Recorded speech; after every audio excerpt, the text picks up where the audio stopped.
kind of fool would go out and bury a treasure full of that stuff. I mean, it's crazy. But yet I did that. This is part 3 in Conversations with Forrest and Cynthia from the 2016 New York Times interview. For video background, I'm using pieces of my 8 consecutive days in West Yellowstone and snowy Yellowstone National Park. I hope you enjoy this adventure as much as I did. Came home, I was mentally tired and physically tired, and I think you read that in my book. I tried to portray that by covering Philadelphia up with my thumb, and Santa Fe was a place that the world would stop and let me off. I knew that the day I retired from the Air Force, I was 7 miles from the Air Force base over in Lubbock to where I lived in Lubbock, and I was about halfway home through the countryside, cotton fields, no houses around, but cotton fields. A strange feeling came over me, and I was driving my little Volkswagen Bug. I pulled over the side. I crawled through a barbed wire fence and walked way out 100 yards, 200 yards out in this big cotton field.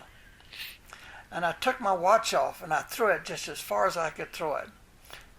And I took the calendar out of my wallet and I tore it up and I ceremonially spread the ashes over to the forewind. And I said, Forrest Fenn, you'll never get up before daylight again, and you'll never go to bed before dark. And I promised myself I wouldn't do those things, and I haven't. That's great. And you've been... The Vietnam War, and I talked about it in My War for Me, had a profound effect on me. And thousands and thousands of other people. And I don't know, I hate to say this, but until you've been there, I don't know that you... When I was laying on the ground, I've been shot down in Laos, laying on the ground. It was damp. It wasn't cold, but I didn't sleep much. But I had a lot of time to think, and I touched on that in my book too. I said a kid has a lot of time to think in a graveyard. A lot of people, nobody has made that connection with being shot down in Laos, but I think that's a metaphor. One is a metaphor for the other one. And did you find that Santa Fe was that place where the world stopped and let you off? That you kind of almost invented a new life for yourself here. Yeah. The most I ever made on active duty was, I think, $1,000. I got about $800 as a salary. Then I got $150 flight pay. Then I got $150 combat pay. If you go into combat and risk your life, they give you $150 a month. Not a very good deal. No. And you came here and you started collecting art and dealing art? I mean, how does a fighter pilot become a millionaire art dealer? You advertise full page color. Why are you laughing? No, it's just... Let me explain some things to you. I never had any education. I made D's and F's in high school, and I went to Texas A&M for 4 days. And when they called me over the loudspeaker to go to finance, I knew my education was over, so I hitchhiked home. But I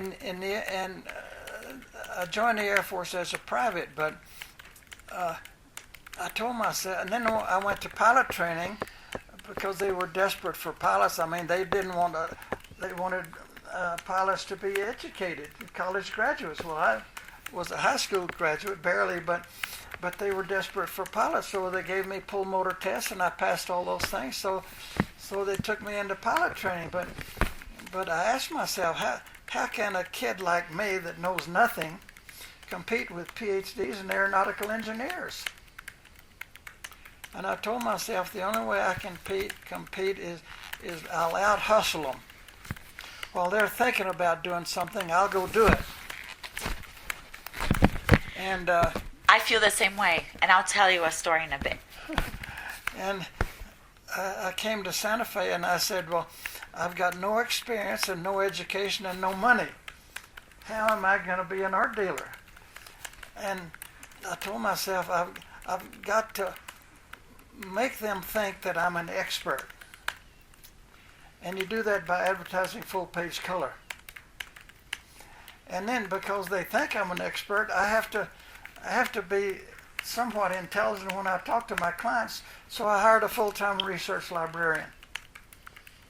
So now I buy a painting for $10,000. I didn't know who the artist was. So my research librarian starts hustling, and 15 minutes later, I'm the world's living authority on that painting. You see how that works? Now you're advertising full-page color. Everybody thinks this guy's a genius. And I didn't know any. Please don't tell them that I'm not a genius.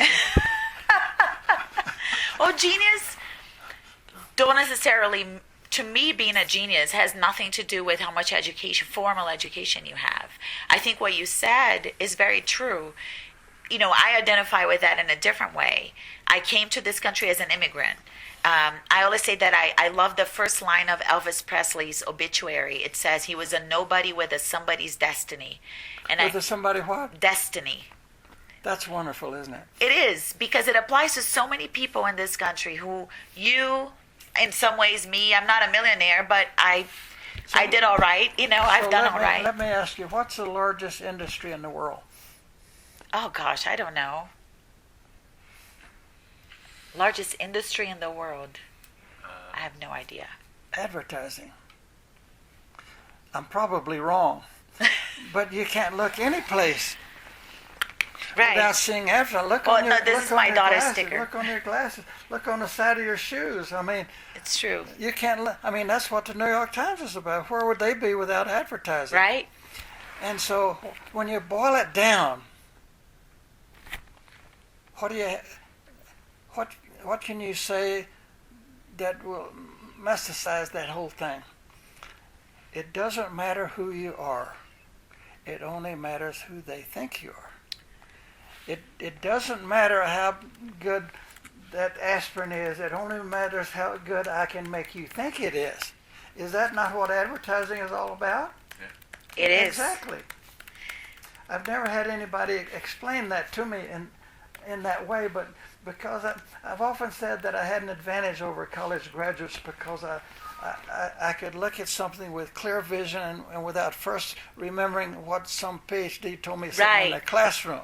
Right. And I never learned in a classroom the things that make businesses fail. Interesting, yeah. And I completely agree with you that a lot of times the greatest solutions for problems come from people who are not immersed in that problem. They're outsiders and they look at it in a different way and they can see it. Cynthia used that yesterday. She was asking me, you know, let's try to find the blaze. And here's what I think the blaze is. And she said, look around. And we looked around. I didn't find anything that seemed out of place or different or that struck me as being the blaze. I'm going to have to talk to Cynthia because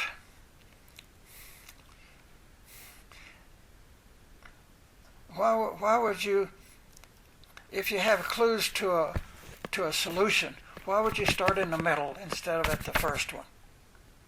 Well, she took us through the whole process. She took us to stop where the warm waters halt. That's where she thinks the first clue is. And where was it? It was at the confluence of the Medio and Frijoles rivers, I think, or creeks, into the Santa Cruz River. There is a bridge right there. That's where she thinks the warm waters, because those are shallow rivers. Did you ask her to show you the warm water? No, I didn't touch the water. But I... See there? She wanted to find a place, so she manufactured a place where the warm waters halt. There's no warm water under that bridge, I promise you. But she backed it in. You see how that works? I could take you out in my yard and show you 50 blazes. But it's not going to help you find a treasure because you don't know where warm water halts. You cannot back it in. It doesn't work like that. So, in other words, if you don't find if you don't start right, you're never going to get there. If you're going to go to the grocery store, what's the first thing you do? I get a shopping cart. Huh? I get a shopping cart. No. You go get in your car. Right, true, yes. You see, that's a good example of you looking for the blaze instead of where warm water halts. You got to get in your car to... But what if you think that you found where the warm waters hold? Therein lies the puzzle. And I rest my case again. Find where warm water halts and let that take you to the puzzle, because I can show you millions of blazes. And there's a guy that you haven't been to Jenny's site. She writes a site about... Yeah, the Friday. Yeah. Do you have a new answer today?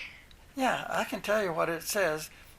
And this guy says, Mr. Fenn, when you went out and hid the treasure, what kind of automobile were you in? What kind of vehicle were you in? Why does it matter? Oh, I guess you could... He wanted me to say a Ford or a Jeep or a truck or something. So I said I was in a sedan. And it didn't tell him a damn thing, but I was appalled at the ambiguity of the question. Mm-hmm. And the guy sent me an email this morning, and he said, Mr. Fenn, I read what you said in Jenny's site. He says, but you didn't answer the question. He said, were you in a truck or a car? And I wrote him back and I said, yes, I was in a truck or a car. People don't know how to express themselves. No, I mean... And I asked Jenny, when I sent her, she sends me questions about 2 or 3 times a month. Uh-huh. And I answer them. And she sends me the question exactly like it was sent to her. Uh-huh. And people don't know how to ask a question. I just don't know. I'm amazed that people beat around the bush. They don't get to the point. Like I could ask you, how deep is a hole? What are you going to say? Well, it depends on which hole. But you didn't answer my question. How deep is a hole? Yes or no? It's as deep as I want it to 10 feet, be. 5 feet?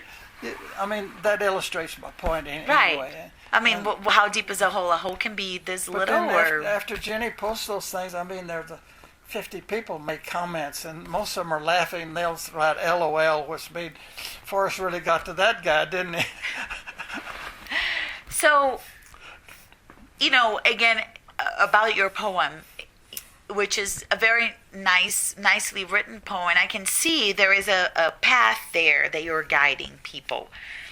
There have been many people who have discussed whether your words don't mean they're representations of something other than what they say. That a blaze, when I think of a blaze, I think of a fire. That it's not necessarily a fire, that it's a representation of something else. Well, a horse has a white blaze on his forehead. I mean, there are thousands of different... If you look up blaze in a dictionary, I mean, they could write a whole book about what a blaze is.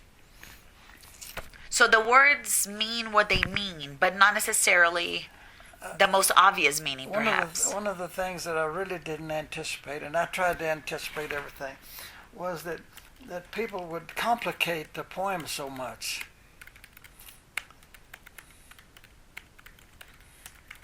And what do you mean by that? What did you just say to me? Well, your last question to me. If the words mean what they are, or if they represent something other Why than... would you ask me if the words mean what they are? Are you not complicating the thing by throwing that idiosyncrasy into the question? But I don't know you. Maybe you are one of those people who likes to complicate things. Therein lies one of the problems. Not knowing you? Is that one of the problems? In other words, does solving the poem of does finding the treasure require knowing you, meaning understanding No. how you think? No. Or can I be a complete, like I am? I didn't know a thing about you. I got your book. I started learning about you. But the first thing I did was I wanted to read the poem. So I looked for it. I found it. and I sat there and I read, and when I got to this point, start with when the treasure is found, it will be found by somebody who read my book, then read the poem over and over and over again, and then read my book again, looking at every word and every sentence for a hint that will help them with the clues that are in the poem that they've memorized. Does that make sense? Say yes, Mr. Fenn. Yes, Mr. Fenn. Okay. You guys are so easy. We are. We're not here for... Cynthia told me that she really did like Nick. Oh, that's nice. I like him too. If I didn't like him, he wouldn't work with me. We're not here to give you a hard time. No. He's a terrible photographer, but you like him, right? No, I like him because he's a good photographer and a good person. I believe that life is too short to be wasted with people who are not good people. Sometimes you can't avoid it. You have to deal with people who are not nice, right? Not good. But when you can... But there are some sub-chapter S's to that statement you made. So do you feel like you're using him?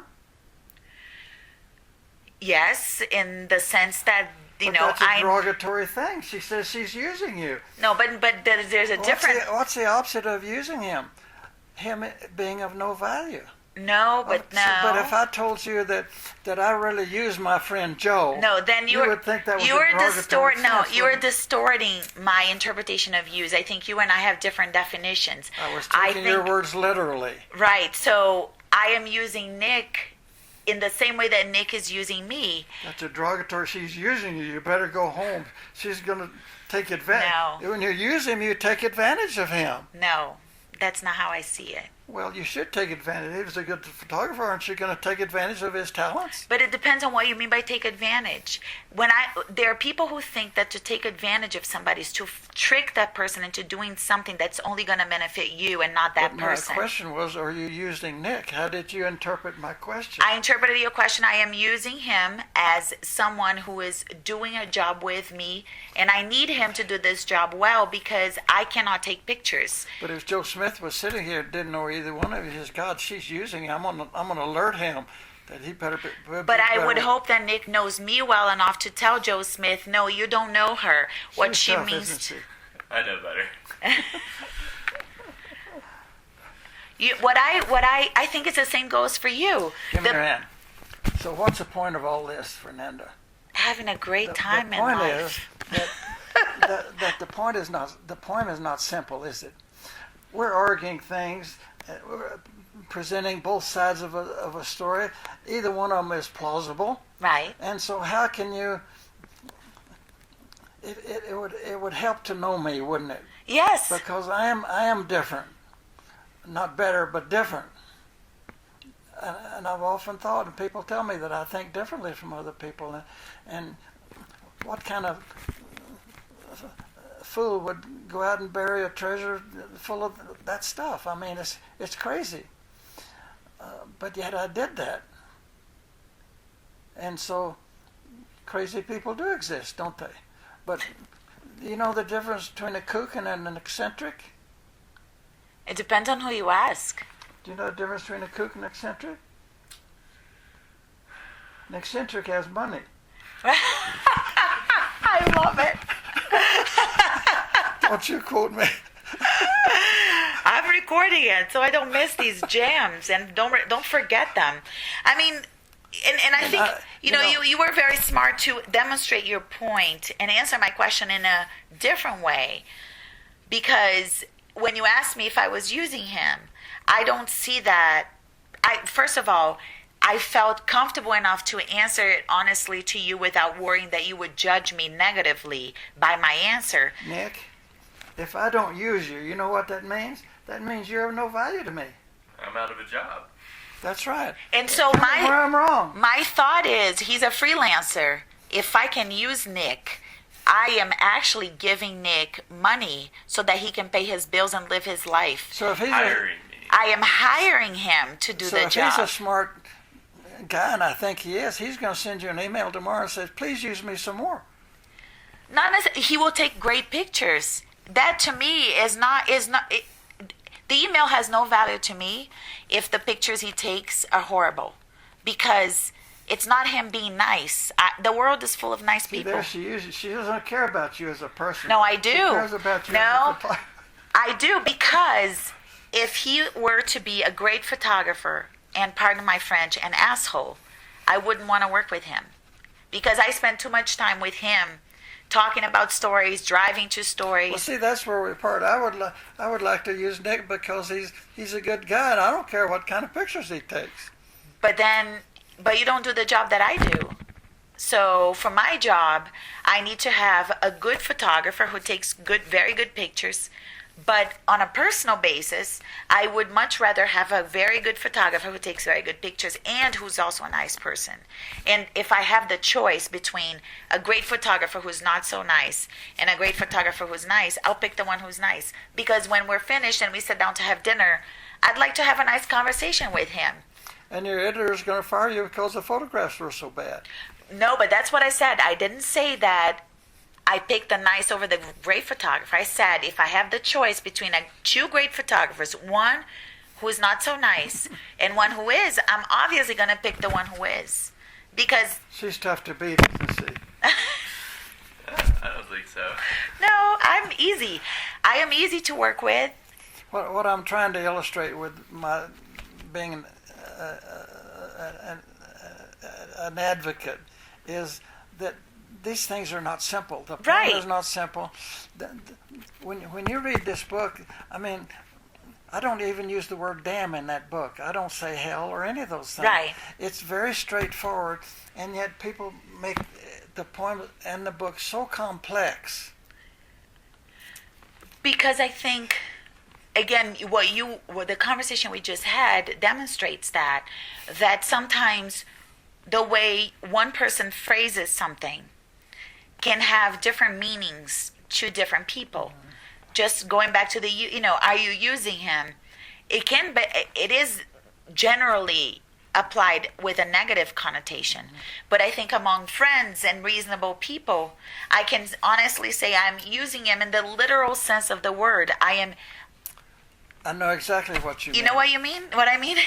And I've been widely quoted as saying, "Don't mess with my poem." And yet everybody messes with my poem. Cynthia messed with my poem. She didn't go to... She manufactured where warm water halts. It doesn't exist. There's no warm water there under that bridge. She manufactured that because she wanted to make room for her blaze.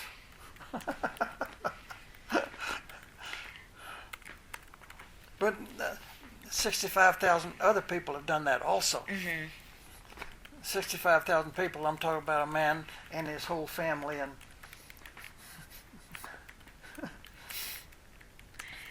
so I guess the short answer then is that one has to understand you to understand your poem. Because to say that a complete stranger who doesn't know you, grabbing that book and reading the poem... I'm not sure that anyone understands me. My wife has told me that she doesn't know me. We've been married 62 years. Wow. She told me that one time years ago. She said, "I don't know you." We'd been married for years. She said, "I don't know you." Did she mean that? That's again, what did she mean by that? What do you think she meant by that? It all goes back to secretly in my subconscious, I have a thing against education. My father was an educator. He had a master's degree in education. He was a principal of a grammar school. Mm-hmm. But I think because I never considered myself to be very bright, and as a result of that, and I may have a chip on my shoulder against people who are educated, mm-hmm. and I've used that to an advantage. I've written 11 books. I've made up words in every book that I've written, and I looked the word up in a dictionary to make sure it doesn't exist. In this book, I said, you haven't read this book, so I'll tell you. that when I was courting my wife, I said everybody knew that she was too good for me, but tenacity was never one of my shortcomings. That's a terrible corrosion on that word. And I've had college professors, English professors, write me and say, "You're ruining the English language." But it makes sense to you, right? My argument is, if the reader knows exactly what I mean, then who cares what the word is? Why do you have to be educated if you can portray your point exactly? Then why do you have to be educated to do that? Because I advertised full page color. Uh-huh. After a few years, everybody thought I was an expert, and you know what an expert is? I looked the word up in the dictionary. An expert is someone who has some knowledge of the subject. I could claim to be an expert because I have some knowledge of a few subjects. But the director of the Met and college professors and endless PhDs would write me a letter. "Mr. Fenn, in your gallery such and such a painting, can you help me, blah, blah, blah." Joe Smith, PhD. So, yes, Mr. Smith, the answer to your question is yes, blah, blah, blah, blah, blah, blah. Forrest Fenn, NADT. What's NADT? Not a damn thing. and I wrote that on a number of letters that nobody ever figured out. They had so much pride they would never write. Never ask you. But it was important to me that I had one more letter behind my name. The PhD is 3, and NADT is 4.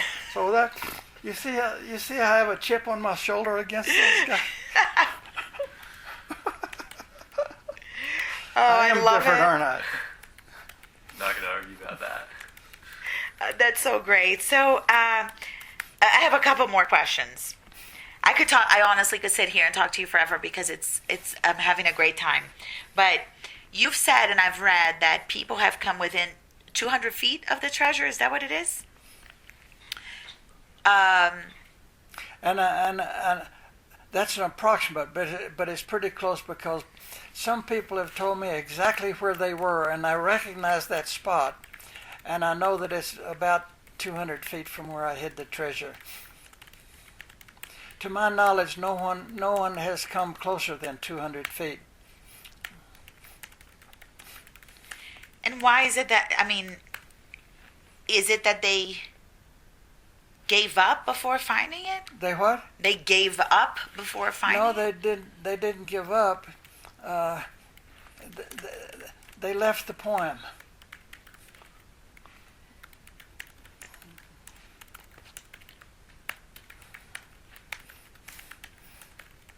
The whole key to nobody is going to happen onto that treasure. Somebody's not going to find it on spring break or a Sunday afternoon picnic. They're going to have to figure out the clues and go to the point. Wow. Okay. I'm giving you a lot more than you can use.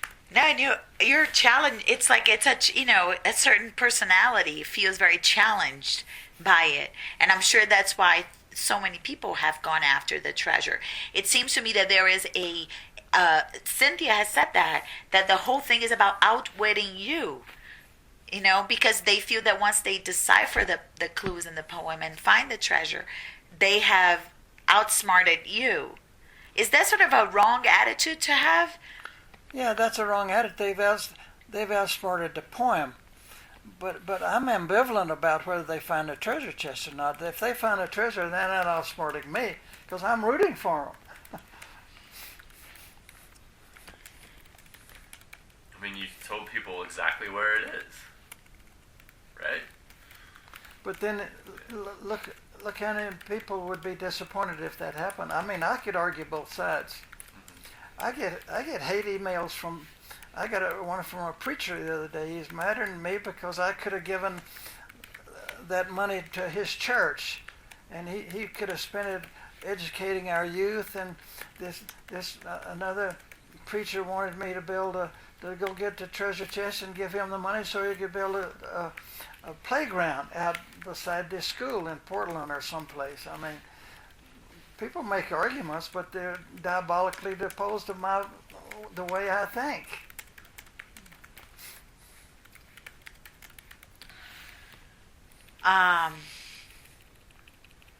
So would you hope that I would assume that you hope that someone finds the treasure before you go, right? Because Now, why would you assume that? I would assume that if you're rooting for them and you would love for someone to find the treasure. Now, wait just a second.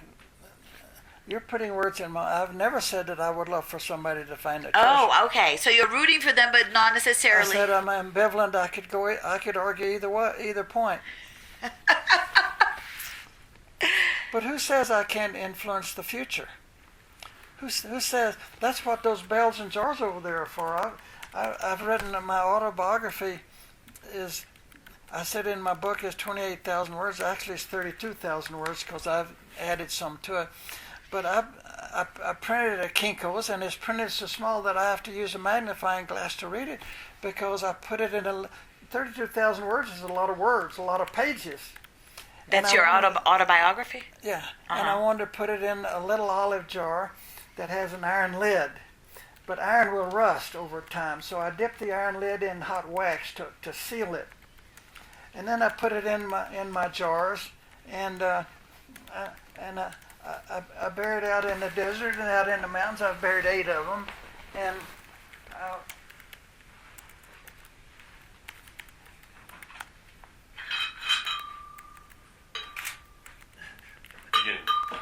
but see, imagination is better than knowledge, and I misspell knowledge. Purposely? Knowledge. but and it go that idiosyncrasy of this particular jar went right over the head, everybody's head. They criticized me for misspelling a word instead of understanding my reason for misspelling that word.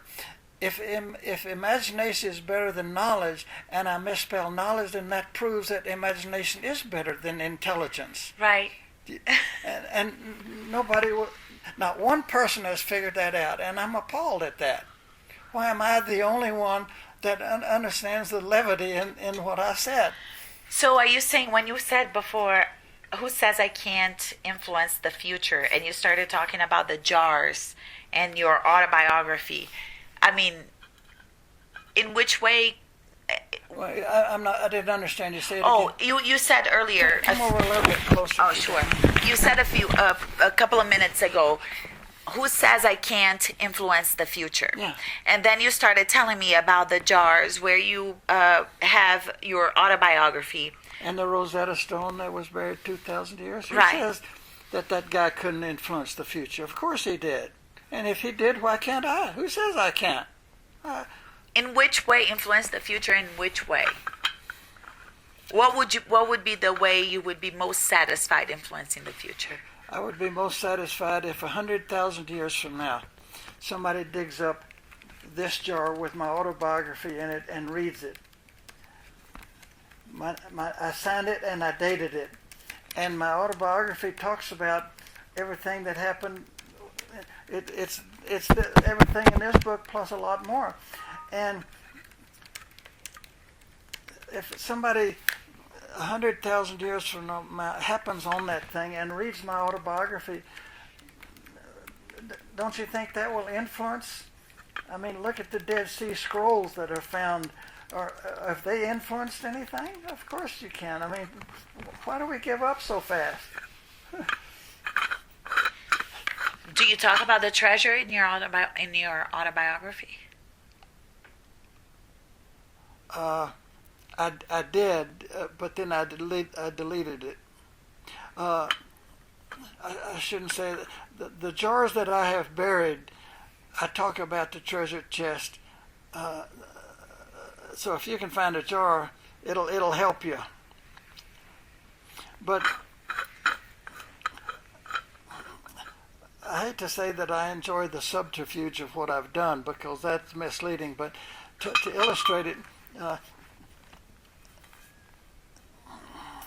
don't know how to illustrate it except that I like to do things that are unexpected.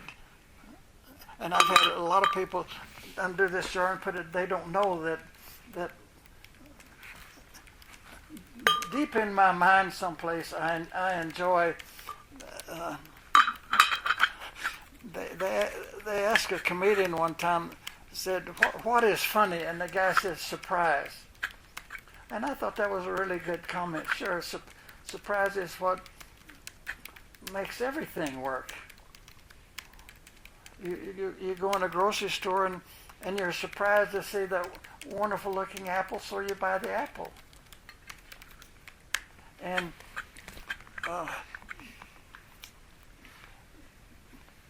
to me, in my mind, it all goes back to the thrill of the chase. When I was writing my book, I had a guy who put the thing together for me. He got the printer and the designer and all that, but he didn't like my choice of titles, The Thrill of the Chase, because it sounds like some guy's chasing a girl. Mm-hmm. And I looked it up, and there is that definition of thrill of the chase. But, I never looked at it that way. I didn't either, but it's on the internet, and I told myself, well, I'm not going to let some guy influence. I mean, the thrill of the chase says everything that I want to say. And I don't know that if you looked at a million other titles, you would never come up with one that does it for me what that title does. It is a very good title and appropriate. It's an appropriate title, in my opinion, because it was yesterday we were thrilled to be chasing the treasure. Mm-hmm. So, I'm sure Nick would like to take some pictures. So, can I let him take the lead and sure. Tell you to hang upside down, or no? I'm just kidding. I can stand on my head if you want me to. I'm gonna have to do the same to get a good picture, though. So. This is such a treat.